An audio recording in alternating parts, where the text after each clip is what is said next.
আমরা অনেক সময় সেন্টেন্সের মধ্যে দেখি, বিশেষ করে অ্যাক্টিভ সেন্টেন্সের মধ্যে দেখি যে রিফ্লেক্সিভ প্রোনাউন আছে অথবা রিফ্লেক্সিভ অবজেক্ট আছে।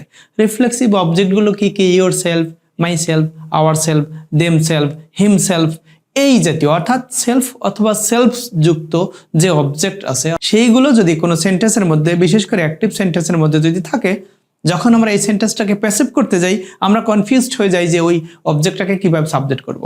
এই ক্ষেত্রে এটা ব্যতিক্রম হচ্ছে রিফ্লেক্সিভ প্রোনাউন, অর্থাৎ সেলফ যুক্ত অবজেক্ট যদি অ্যাক্টিভ ভয়েসের মধ্যে থাকে, এই সেন্টেন্সটাকে প্যাসিভ করার ক্ষেত্রে সাবজেক্ট অবজেক্টের স্থান পরিবর্তন হয় না, শুধুমাত্র হেল্পিং ভার্ব যুক্ত করতে হয়।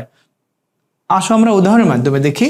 দেখো, দ্য উমেন ফ্যানস হারসেলফ, মহিলাটি নিজেই নিজেকে বাতাস করলো।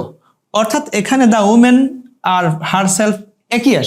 আসলে গুরুত্ব বোঝানোর জন্য এরকম সেলফযুক্ত অবজেক্টকে গ্রহণ করা হয়। এই ক্ষেত্রে আমরা যখন সেন্টেন্সকে প্যাসিভ করব সেক্ষেত্রে আমরা সাবজেক্টে ঠিক রাখবো, শুধুমাত্র টেন্স অনুযায়ী আমরা হেল্পিং ভার্ব নিব এবং প্যাসিভের কারণে তো ভিতরি নিব, ভিতরির পরে বাই প্লাস অবজেক্টটি বসিয়ে দিব।